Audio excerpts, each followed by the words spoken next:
Big boy on the rails.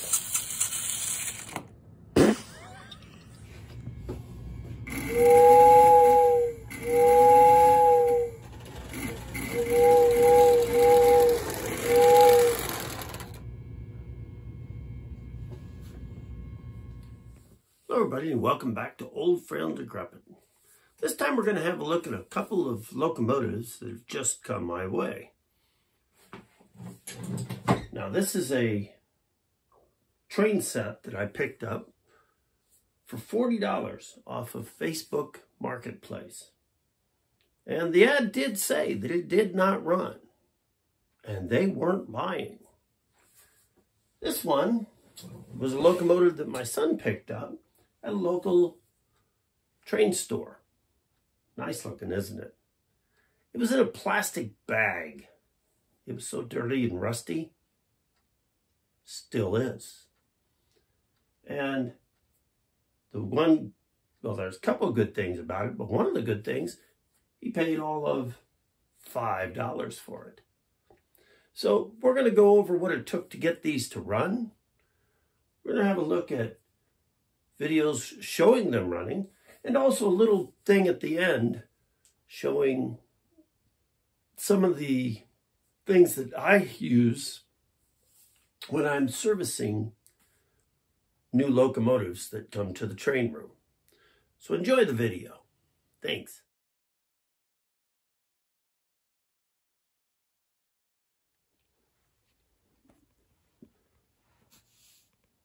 This is the Marx 1666 that I got off of a Facebook Marketplace ad. The ad said it didn't work, and they were right. It did not work. It had good reason not to work, because originally it did not have the pickup shoe on the bottom. One of the tabs that holds the shoe in place had broken off, and the shoe was lost. So that was one of the first things that I had to do.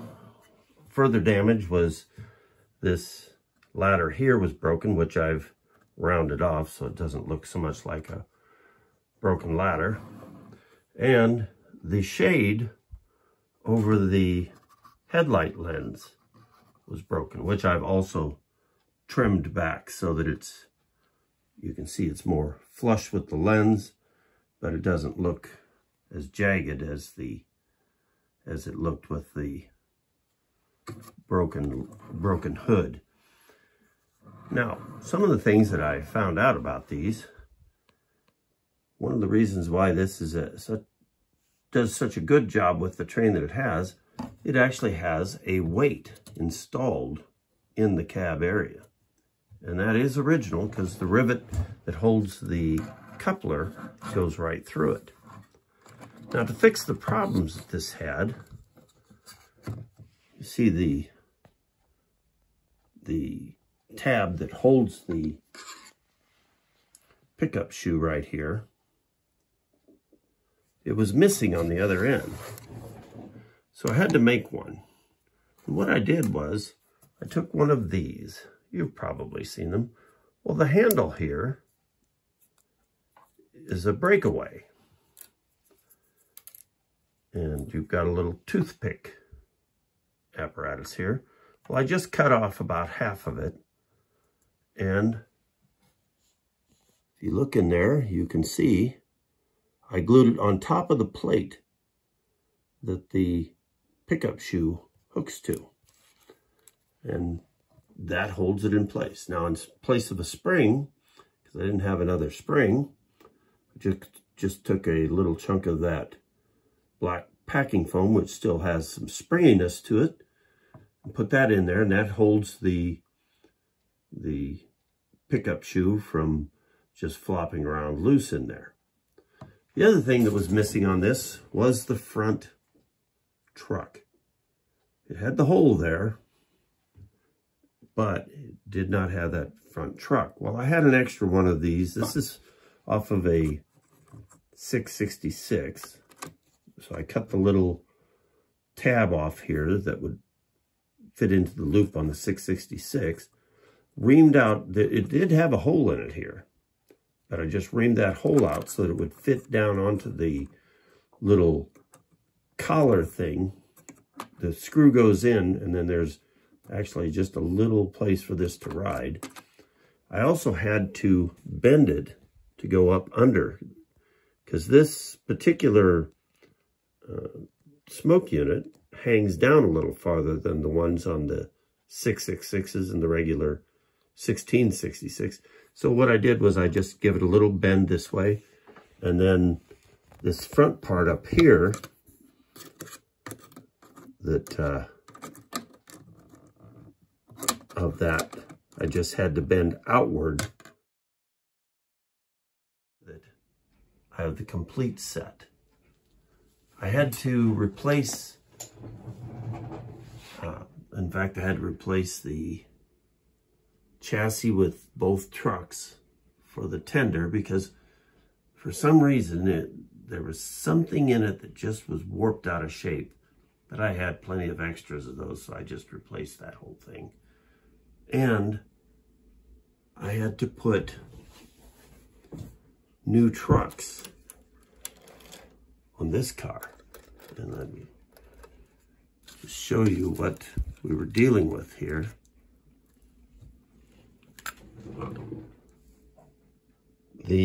Let's see if we can even see. You can't really see there. We can see here though. The original trucks had been broken out, leaving great big holes. Let's see if I can get this turned around, so maybe we can get a view. Yeah, there was a great big hole right here. So I had that plastic washer that I glued in place, and that gave me something solid to run the bolt through and the nut. Oh, that worked out nice. Oh, and that upper bulwark there, that whole upper section had a big old crack in it, about halfway the length of it. And so I had to glue that. So this was a car that was pretty well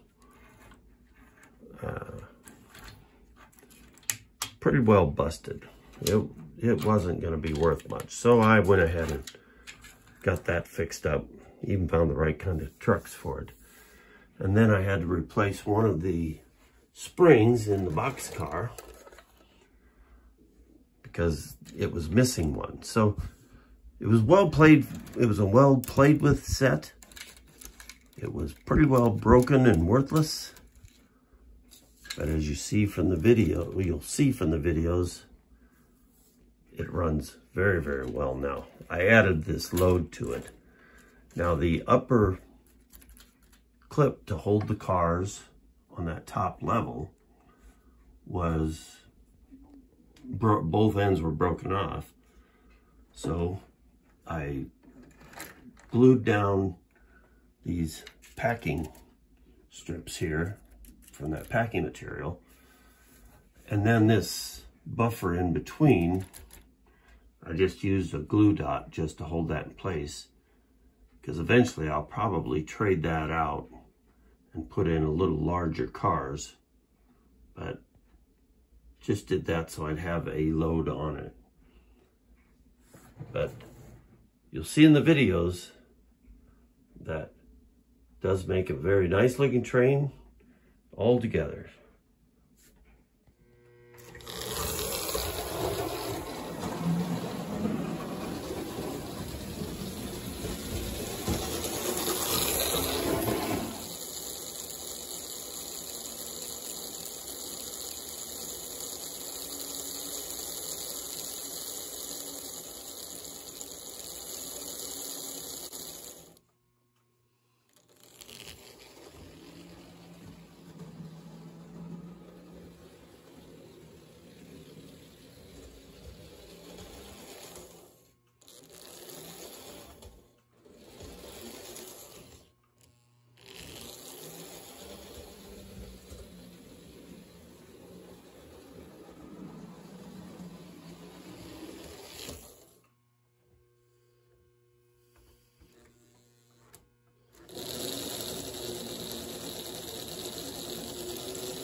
Here's the locomotive that my son picked up. It was in a plastic bag, and I think it was in a plastic bag mostly to keep the dirt and rust from getting on all the rest of the stuff at the train store. But as you can see, it is a Marx Canadian Pacific style. But what I found very notable is it is complete. Both of the marker lights are here, the dome, the smokestack, and the lens for the headlight, as well as both of the side rods, the screws to hold the motor in. This is exactly how we found it. Nothing has been done to it yet. My son left it here for me to make a video of. It has not been cleaned at all. The headlight even works. We haven't taken it apart yet. As you can see, it is a mess. Let's see if we can get a look inside the engine compartment here. It actually has the look of having had a wasp's nest built inside of it, like a mud dauber. And it has the pre-war motor. I'm going to oil it here before we run it anymore, but that's all I'm going to do to it, just so it doesn't get any damage. But when he brought it over after purchasing it, we immediately put it on the track and it ran. I didn't even have time to get the phone out. I wanted to get the camera ready so that I could get a instant video of its first run. But I didn't figure it would start right up, so I wasn't ready and it ran. Not good as you see in the videos, but it does run. It just needs now a little cleaning of the commutator and the brushes and the wheels. Yeah, you can see those wheels aren't hardly allowing any contact. They just have so much corrosion on them. But this is one of those cases where it's really amazing that a Marx motor in this condition will run. And it still runs forward and reverse. These are the two cars that came with that set that Canadian Pacific was with. They are filthy, absolutely filthy. You can even see how much my son paid for that one. Yeah, my son bought this one, and I purchased this one. The only thing I've done to this is there was a great big clump of mud on one of the wheels, so I did scrape that off so the wheel would actually turn. But whatever dirt pile that locomotive had been in, these two cars had been with it.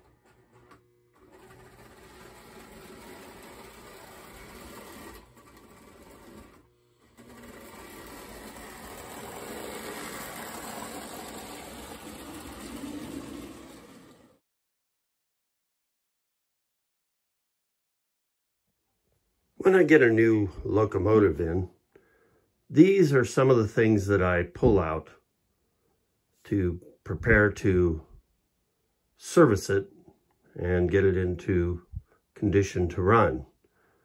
Now, this here is a fiberglass pencil. I got that off of Amazon. I use that for cleaning the commutator plate. I use the Q-tip with the denatured alcohol to clean the tube that the brushes go in. The brushes I generally just clean off on a rag, just dusting them off, rub them back and forth a little to get them, all the dust and dirt cleaned off of them. The electronic cleaner, I usually give the shot of that into the E-unit on the Marx locomotives. This here, or a larger one, I use to take the screws out to pull the motor out. This little wrench, I've had this, I got this when I was graduating high school. This 5/16 end works real good on the little screws that I use when I'm replacing rivets with a, not the screws, the nut, when I'm replacing the rivets with nuts and bolts, because I've got a little lock nut that I use there. And of course, a highly technical Marx recommended grease for the gears. This is for the broken pieces that sometimes fall out. And of course, the label. This particular one, don't tell anybody, it doesn't have the 108 in it anymore. It's just got the 3-in-1 oil. And then the WD-40, which I'll let you in on another little secret. With this particular locomotive, couldn't get the E-unit to cycle right. I had given it a shot of this, still nothing. I thought, well, worst come to worst. So I give it a little shot of this, slapped it on the track, and it has worked ever since. So it's kind of, there's a lot of disagreement on that, but at least in this case, it did make all the difference. So these are some of the things that I use for just a basic service.